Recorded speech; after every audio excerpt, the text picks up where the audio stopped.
4 অক্টোবরের যে সংখ্যা, সেই সংখ্যার প্রথম পাতায় একটা রিপোর্ট ছাপা হয়েছে। রিপোর্টের শিরোনাম হলো প্রফেসর ইউনূস নিজের রেকর্ড নিজেই ভাঙলেন। এটা দেখে আমি একটু আমার কাছে খুব ইন্টারেস্ট ফিল করেছি আমি, কি লেখা হয়েছে, কি নিজের কোন রেকর্ড উনি ভাঙলেন।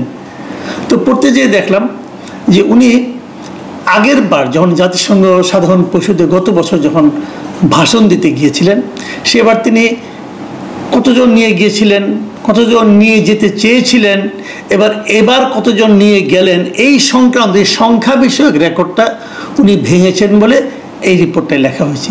তো আমার রিপোর্টে কে লিখেছেন? তো শুরুতে কিছু লেখাটাকে নেই, শেষে দেখলাম লেখা মচৌ জিনিসটা কি? আমি ধারণা করি এটা এই পত্রিকা যিনি সম্পাদক মিস্টার মতিউর রহমান চৌধুরী, উনি হবেন হয়তোবা, কারণ এইভাবে সাধারণত রিপোর্ট ছাপা হয় না। শুরুতে নাম লেখা থাকে, অথবা স্টাফ রিপোর্টার থাকে, অথবা কিছু একটা থাকে, শেষে আবার মচৌ লেখা। তার মানে আমি ধরে নিচ্ছি এটা মতিউর রহমান চৌধুরীর লেখা। যদি না হয়ে থাকে আমাকে ক্ষমা করবেন।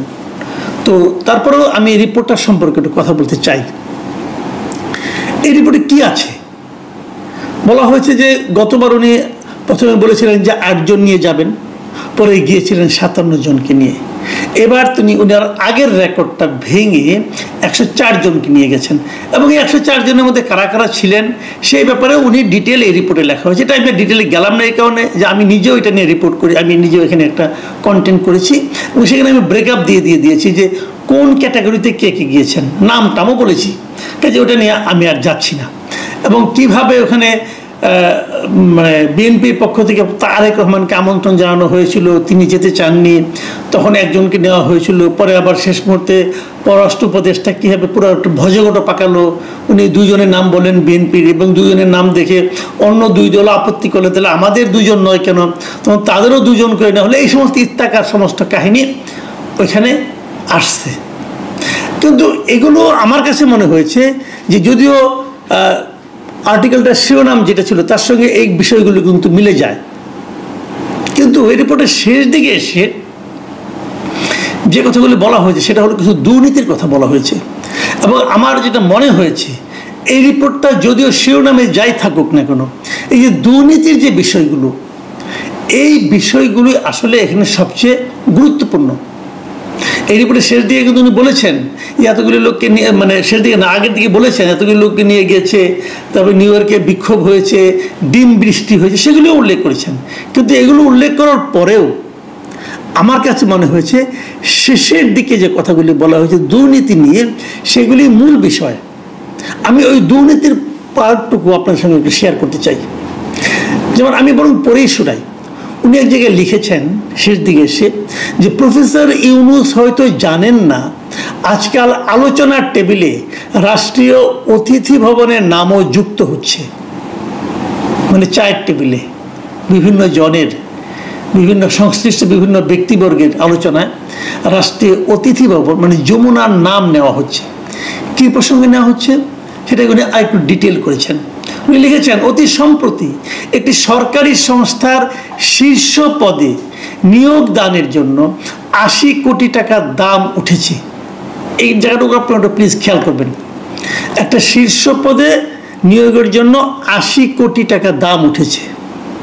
বলা হয়েছে এই নিয়োগ সম্পন্ন হলে একটি বিশেষ স্থানে যাবে 40 কোটি, বাকি 40 কোটি পাবে তৃতীয় পক্ষ।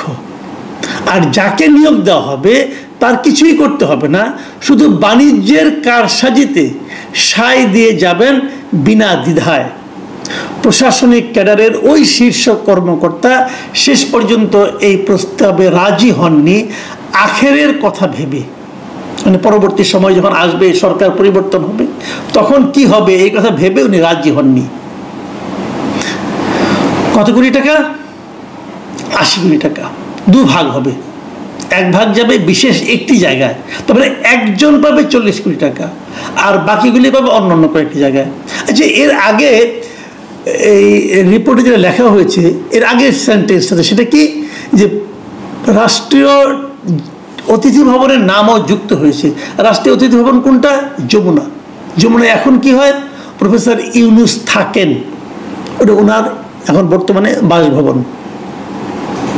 তাহলে এই যে দুর্নীতি, এর সঙ্গে কি ওনার বাসভবনও জড়িত?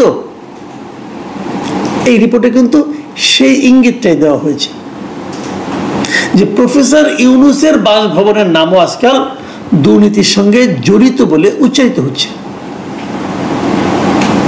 এবং উনি আগে প্রফেসর ইউনূসকে একটু ছাড় দিয়েছেন, কি বলেছেন আবার আপনারা মনে করেন, প্রফেসর ইউনূস হয়তো জানেন না আজকাল আলোচনার টেবিলে রাষ্ট্রীয় অতিথি ভবনের নামও যুক্ত হচ্ছে। মানে উনি জানেন না, হয়তো জানেন কিনা শিওর না, মানে হয়তো জানেন না, মানে ওনার নাম ভাঙিয়ে করা হচ্ছে।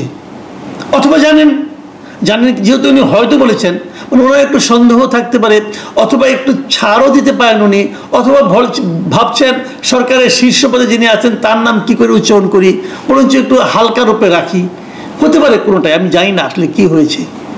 কিন্তু এই যে রিপোর্টটা, এই যে কথাগুলো, যে একটা পদে নিয়োগ দেওয়া হবে, 80 কোটি টাকা কন্ট্রাক্ট, 40 কোটি টাকা এক জায়গায় যাবে, আরও 40 কোটি টাকা আরেক জায়গায় যাবে, উনি রাজি হননি।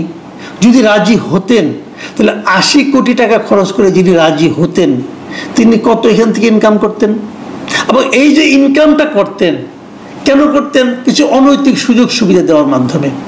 এই অনৈতিক সুযোগ সুবিধাগুলো দেওয়ার মাধ্যমে আলটিমেটলি কার ক্ষতি হতো? কার? এদেশের জনগণের। এদেশের জনগণের ভাগ্য নিয়ে ইনারা ছিনিমিনি খেলছেন। এদেশের জনগণের ভাগ্যকে, যাদেরকে আমরা দায়িত্বে বসিয়েছি, ওনারা নিলামে তুলছেন। কি বলবেন? এই সরকারকে এই মচৌর লেখা এই রিপোর্টকে অস্বীকার করবেন, প্রতিবাদ করবেন? অত সহজ হবে না। মচৌ বলতে আমি যদি মতিউর রহমান চৌধুরীকে বুঝিয়ে থাকি, এবং যদি উনি সেটা হয়ে থাকেন, উনি এত কাঁচা কাজ করার লোক না রে ভাই। যখন লিখেছেন তথ্য প্রমাণ নিয়েই লিখেছেন। আমি কিন্তু যে যাই বলুক, আমি এই রিপোর্টকে কিন্তু আমি ভরসা করছি, কারণ ওনাকে আমি চিনি। কাজেই এই রিপোর্টটা আমি ভরসা করছি। ঘটনা এরকম ঘটেছে, একটা আলোচনায় এসেছে, তাও আসতো না যদি এখানে যমুনার কথা উচ্চারিত না হতো। এরকম ঘটনা অনেক ঘটছে, এরই মধ্যে ঘটছে।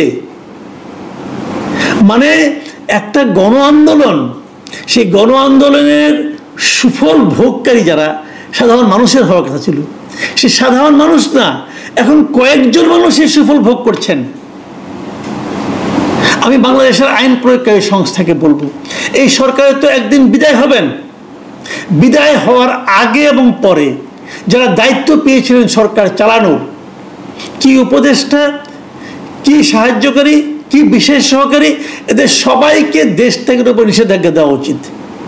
এবং নিষেধাজ্ঞা দিয়ে তাদের সবার কর্মকাণ্ড বিচার করার পর তাদেরকে ছাড়া উচিত। যারা বিচারে নির্দোষ প্রমাণিত হবেন তারা উড়াল দিবেন, কারণ এদের প্রায় সবাই 80% লোক, এদের সবারই দ্বৈত নাগরিকত্ব, সবারই বিদেশে যে থাকার সুবিধা আছে। কাজে সবাইকে আটকাতে হবে আগে। আটকে আমরা যাদের সন্দেহ করছি তাদের সবার চুলচেরা বিশ্লেষণ করতে হবে, তারপরে ওনার বাইরে যেতে পারবেন। এর আগে সব পাসপোর্ট সিজ করা উচিত আমি মনে করি। সকল উপদেষ্টার পাসপোর্ট ক্ষমতা ছাড়ার আগে জব্দ করতে হবে, করে জাজ করতে হবে যে তারা কে কে নির্দোষ। যারা নির্দোষ কেবল তারাই বাইরে যেতে পারবেন, আর যারা নির্দোষ নয় তারা, অথবা তাদের সন্দেহ থাকবে, তাদের বিচারের আওতায় আনতে হবে। কারণ এই সমস্ত অভিযোগ আমরা পরে আর শুনতে চাই না। বলবেন যে ভাই আওয়ামী লীগের লোকজন তো গিয়েছে, তাদের ব্যাপারে কিছু বলেন না, এদের ব্যাপারে বলছেন কেন? না, আওয়ামী লীগে যারা গিয়েছে তাদের ব্যাপারে আমরা বলেছি, তারাও আসলে আটকানো হবে, ও অনেকে আটকানো হয়েছে। কিন্তু আমি এদের ব্যাপারে বেশি বলছি এই কারণে যে এরা তো একটা মানে আন্দোলনের মানে পরে তারা এসেছেন একটা বড় দায়িত্ব নিয়ে। যারা বড় দায়িত্ব নিয়ে এসেছেন তাদের ব্যাপারে আমাদের মধ্যে সন্দেহ কেন তৈরি হচ্ছে? তাদের কর্মকাণ্ড কোনো সন্দেহের ঊর্ধ্বে থাকতে পারছে না। এটা আমাদের জন্য বড় একটা উদ্বেগের বিষয়। এবং যদি শেষ পর্যন্ত দেখা যায় তারা এই সমস্ত দুর্নীতি, ক্ষমতার অপব্যবহারের সঙ্গে জড়িয়ে গেছেন, তাহলে কিন্তু পরবর্তী সময় আর কোনো গণ অভ্যুত্থান কিন্তু আমাদের এখানে হতে কষ্ট হবে। এটা স্বৈরাচারের জন্য, যে স্বৈরাচারী আসুক তাদের জন্য একটা ইতিবাচক দিক হবে। দেখুন এই রিপোর্টটা শেষ করেছেন কিভাবে সেটা আমি পড়ে শোনাই। শেষে লেখা হয়েছে, দুর্নীতির বিরুদ্ধে চমক লাগানো বক্তব্য হাজির করে প্রফেসর ইউনূস জনগণকে আশ্বস্ত করেছিলেন, তবে অতীত আর কোনোদিনই বর্তমান হবে না। কিন্তু দিনের শেষে হিসেব মেলানো বড় কঠিন। সময় পাল্টানোর সঙ্গে সঙ্গে ঘুষের রেট আরো বেড়েছে।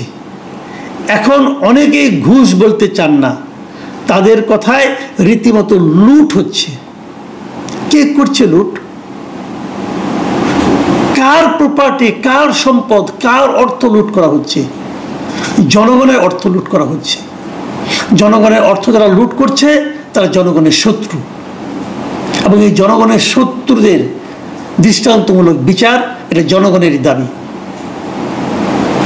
প্রিয় দর্শক, এখন এই পর্যন্তই। আল্লাহ হাফেজ।